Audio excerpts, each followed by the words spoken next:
सुप्रभात विद्यार्थियों, मैं राकेश सिंह आज आप लोगों के बीच में फिर से उपस्थित हुआ हूँ। हिंदी कक्षा 12 को लेकर एक बहुत ही महत्वपूर्ण टॉपिक है हमारा। काव्यांजलि चैप्टर से पहला चैप्टर है अयोध्या सिंह उपाध्याय हरिऔध कवि का साहित्यिक परिचय एवं कृतियाँ, अर्थात उनका जीवन परिचय और उनकी कृतियाँ। अगर आप ये वीडियो अच्छे से देखते हैं, एक दो बार देखते हैं और इनका जीवन परिचय अच्छे से तैयार करते हैं तो आपका 3 नंबर कहीं नहीं गया है। और कक्षा 12 के साथ साथ यह अन्य प्रतियोगी परीक्षाओं के लिए भी बहुत ही उपयोगी है। तो वीडियो शुरू करने से पहले मेरा आप लोगों से अनुरोध है कि मेरे चैनल को अगर आपने सब्सक्राइब नहीं किया है तो सब्सक्राइब कर लीजिए, घंटी के बेल आइकन को दबा लीजिए और जहां तक हो सके इसको शेयर करिए ताकि और विद्यार्थी भी इसका लाभ उठा सके।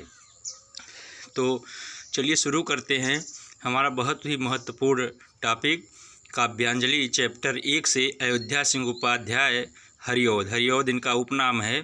तो इनके जीवन परिचय के बारे में और इनकी महत्वपूर्ण कृतियाँ। तो देखिए, अयोध्या सिंह उपाध्याय हरिऔध इनका जीवन परिचय है कि श्री अयोध्या सिंह उपाध्याय हरिऔध आधुनिक हिंदी खड़ी बोली के प्रथम कवि माने जाते हैं। अर्थात आधुनिक हिंदी का जो प्रथम कवि हैं खड़ी बोली के, वे अयोध्या सिंह उपाध्याय हरिऔध जी हैं।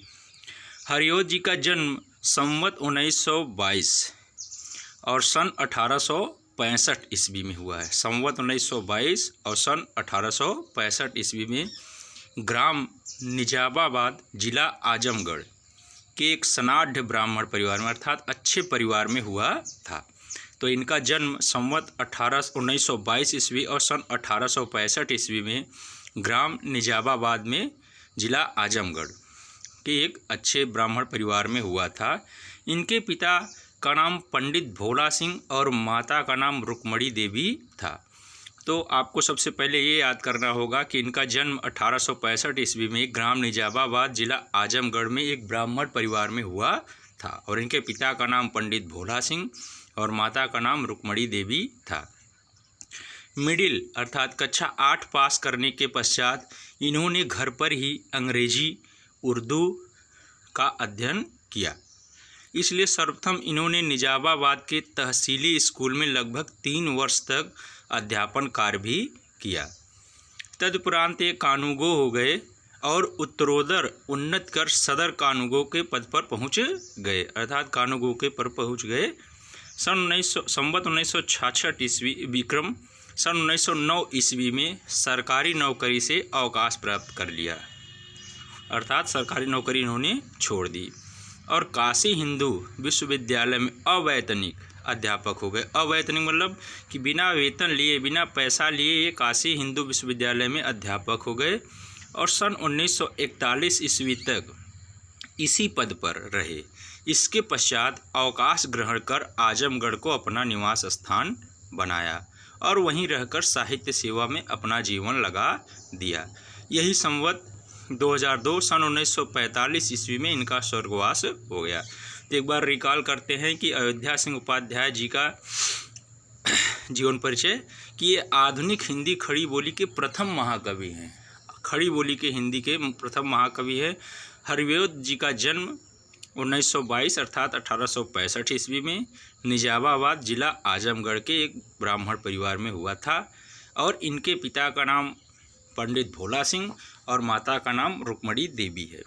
आप इतना याद कर लेंगे तो आपको इनका जीवन परिचय लिखने में बड़ी आसानी होगी। घर पर ही इन्होंने कक्षा 8 पास करने के बाद घर पर ही इन्होंने अंग्रेजी और उर्दू का शिक्षा ग्रहण किया। कानूगो पद पर हो गए। उसके बाद ये काशी हिंदू विश्वविद्यालय में बिना वेतन के इन्होंने पढ़ाया और इनकी मृत्यु सन 1945 ईस्वी में हो गई। तो इतना मुझे लग रहा है आपको याद हो गया होगा। 2-3 बार वीडियो देखेंगे तो आपको समझ में और अच्छे से आ जाएगा। अब देखिए इनकी साहित्यिक सेवाएं। साहित्यिक सेवाओं का मतलब ये होता है, अधिकतर बच्चे इसमें कंफ्यूज रहते हैं कि उन्होंने हिंदी के लिए या अंग्रेजी के लिए या अन्य भाषाओं में अपनी क्या सेवाएं दी, उसमें इनकी क्या उपलब्धियां हैं। तो देखिए ये हरिऔध जी द्विवेदी युग के प्रतिनिधि कवि थे। द्विवेदी जो हमारे कई युग हैं छायावाद युग, द्विवेदी युग, प्रगतिवाद, तो उसमें से ये द्विवेदी युग के प्रतिनिधि कवि थे और खड़ी बोली हिंदी के प्रथम महाकवि भी थे। इन्होंने खड़ी बोली को नया रूप प्रदान किया तथा प्राचीन कथानकों में, जो प्राचीन कथानक थे उनमें नवीन उद्भावनाएं समाहित की, अर्थात पुराने चीज़ों में नई चीज़ों की खोज इन्होंने की। भाषा की विविधता के साथ साथ इन्होंने हिंदी छंदों में भी नवीन छंद पद्धति की उद्भावना की। इनके का जगमगाता रूप झलकता है, इनके हिंदी में जगमगाता रूप झलकता है। अब देखिए, अब इनकी रचनाएं मैंने बहुत शॉर्ट में बनाया है ताकि आपको अच्छे से याद हो जाए और आप आराम से लिख सकें। तो जीवन परिचय, साहित्यिक सेवाएं और इनकी रचनाएं। भाषा इनका आप जानते हैं कि खड़ी बोली की भाषा का ये प्रयोग करते थे, खड़ी बोली में कविताएं रचते थे। देखिए, इनके मुख्य जो रचनाएं हैं बहुत ही महत्वपूर्ण है। तो इन्होंने गद्य पद्य दोनों में ही सफलतापूर्वक रचना की है। इनके द्वारा रचे गए काव्यों का संक्षिप्त विवरण देखिए कि सबसे पहला है प्रिय प्रवास, उसके बाद है वैदेही वनवास और रस कलश। ये बहुत ही महत्वपूर्ण इनकी काव्य रचनाएं हैं। प्रिय प्रवास, वैदेही वनवास, रस कलश, उसके बाद है चोखे चौबदे और चुभदे चौबदे। ये 1925 में इन्होंने इसका प्रकाशन किया था। इनके अतिरिक्त हरिऔध जी की देखिए अन्य काव्य ग्रंथ रचनाएं हैं कि रुक्मणी परिणय, प्रद्युम्न विजय, बोलचाल, पद्य प्रसून और पारिजात, ऋतुमुकुर, काव्योपवन, प्रेम पुष्पोहार, प्रेम प्रपंच, प्रेम बाम्बू प्रश्वण, प्रेम बाम्बू वारिधि।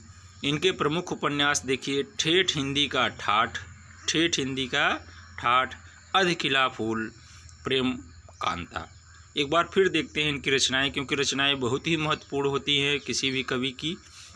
तो इसमें देखिए सबसे पहला है प्रिय प्रवास, वैदेही वनवास, रस कलश, चोखे चौपदे और चुभदे चौपदे। उसके बाद है इनके अतिरिक्त ग्रंथ है देखिए कि रुक्मणी परिणय, प्रद्युम्न विजय, बोलचाल, पद्य प्रसून, पारिजात, ऋतुमुकुर, काव्योपवन, प्रेम पुष्पोहार, प्रेम प्रपंच, प्रेम बाम्बू प्रश्वण, प्रेम बाम्बू वारिधि। इनके प्रमुख उपन्यास है देखिए ठेठ हिंदी का ठाठ, अधकिला फूल और प्रेम कांता। तो विद्यार्थियों, आशा है आप लोगों को ये अच्छे से समझ में आया होगा। अगर आप इसको याद कर लेते हैं तो आप कक्षा 12 में अगर जीवन परिचय इनका आता है तो आराम से लिख सकते हैं। और अन्य प्रतियोगी परीक्षाओं के लिए भी अगर आपको इनकी रचनाएं अच्छे से याद हो जाती हैं तो अधिकतर इनकी रचनाएं पूछी जाती हैं। तो मैं आप लोगों से फिर से अनुरोध करूंगा कि मेरे इस वीडियो को शेयर ज़रूर करें और चैनल को सब्सक्राइब करें। धन्यवाद।